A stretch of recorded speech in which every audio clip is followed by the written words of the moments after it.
과학에 대한 모든 궁금증을 풀어주는 궁금한 S 시간입니다. 비 온 뒤 하늘에 떠 있는 무지개를 본 적 있으시죠? 이 무지개는 공기 속 물방울 입자가 태양광을 분산이나 굴절시키며 일어나는 자연현상인데요. 네, 이처럼 빛은 여러 가지 성질을 갖고 있습니다. 대표적인 빛의 성질은 무엇일지 지금 바로 화면으로 만나보시죠. 안녕하세요.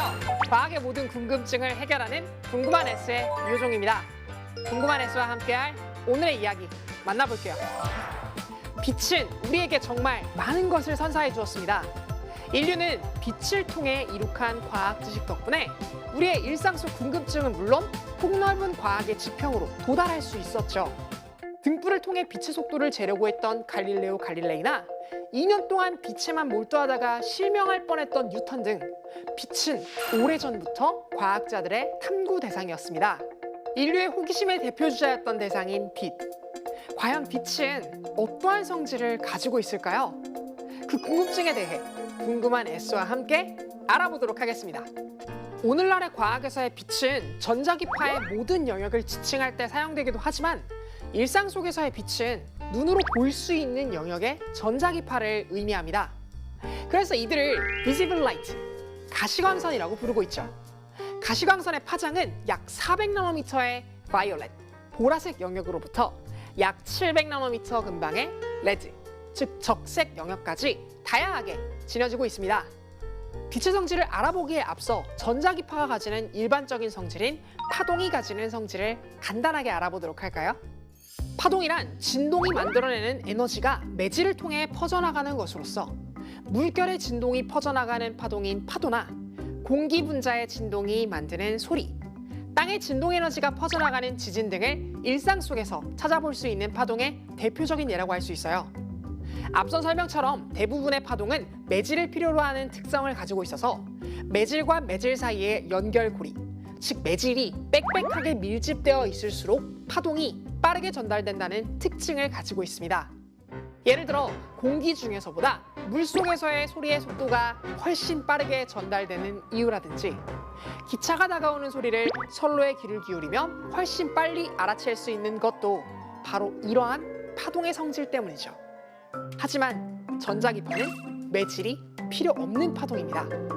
빛도 전자기파 중 하나이기 때문에 빽빽한 매질 속으로 빛이 들어가면 매질 속의 빽빽한 입자가 빛의 진동을 방해해서 빛의 속도가 느려지게 됩니다. 그런데 재미있는 것은 매질이 변한 순간 발생하는 이러한 속도의 차이 때문에 자신의 원래 진행 방향보다 진행면의 수직인 선의 안쪽으로 꺾이게 되는 현상이 발생하게 된다는 것인데요. 이것이 바로 우리가 주변에서 흔히 관찰할 수 있는 현상인 빛의 굴절 현상입니다. 빛이 빽빽한 매질, 즉 밀한 매질로 들어가게 되어 속도가 느려지게 되면 수직인 선의 안쪽으로 꺾이게 되고 반대로 느슨한 매질, 즉 소한 매질로 들어가게 되면 수직인 선의 바깥쪽으로 꺾이게 되는 관찰하기 쉬운 아주 단순한 현상이죠. 그렇다면 매질이 바뀌게 되었을 때 빛은 대체 얼만큼 꺾이게 되는 것일까요? 그 값을 수치로 나타낸 것을 바로 굴절률이라고 합니다. 굴절률은 파장이 짧으면 짧을수록, 다시 말해서 진동수가 크면 클수록 커다랗게 나타납니다. 빛은 매질을 통과할 때 파장이 짧으면 짧을수록 매질로부터 상대적으로 더 많은 방해를 받게 됩니다. 이 때문에 빛의 속도는 매질이 없을 때와 비교하여 상대적으로 더 줄어들게 되고 그 결과 진로는 더 많이 꺾이게 됩니다. 이러한 차이 때문에 빛의 파장에 따라 조금씩 꺾이는 정도의 차이가 발생하게 되고 이 때문에 다양한 진동수의 빛이 촤라락 펼쳐지는 이러한 현상을 빛의 분산이라고 부릅니다. 이를 우리가 눈으로 확인할 수 있는 가장 간단한 실험 장치가 바로 프리즘인 것이죠. 한편 일부 빛은 변한 매질 속으로 들어가지 못하고 매질의 경계면에서 들어간 빗줄기와 같은 각도로 튕겨져 나오게 되는 현상이 일어나기도 하는데요. 이러한 현상을 빛의 반사라고 부릅니다. 이러한 반사는 매질이 변하는 경계뿐만 아니라 물체의 표면에서도 일어나게 되며 우리가 물체를 빛을 통해 볼 수 있는 이유도 물체의 표면이 빛을 사방으로 반사된 빛이 우리 눈으로 들어오기 때문이라는 거 알고 계시죠? 그런데 여러분, 빛의 굴절과 반사를 이용해서 특정한 조건을 만들면 우리는 빛을 매질 속에 가둘 수 있다는 걸 알고 계셨나요? 이 특정한 조건이라는 건 무엇일까요? 정답은 바로 전반사입니다. 전반사란 굴절률이 큰 매질에서 굴절률이 작은 매질로 빛이 진행할 때 어느 각도 이상에서는 빛이 진행하지 않고 물질의 경계면에서 모두 반사되는 그러한 현상을 의미합니다.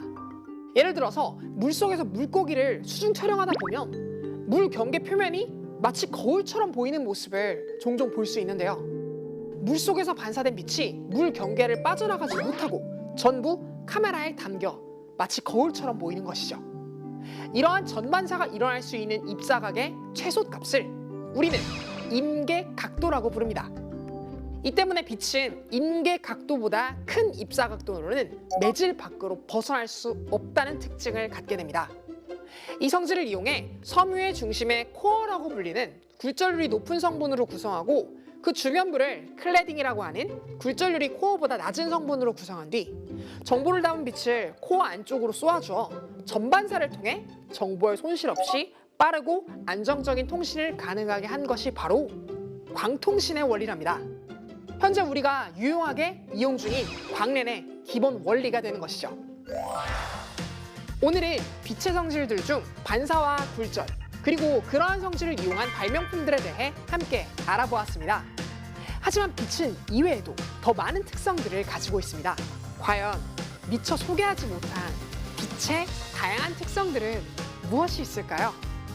여러분들이 한번 공부해보는 것도 재미있는 방법일 것 같습니다. 그럼 궁금한 S도 이만 인사드릴게요. 과학에 대한 궁금증이 있다면 언제든 YTN 사이언스 유튜브에 글을 남겨주세요. 이상 궁금한 S였습니다.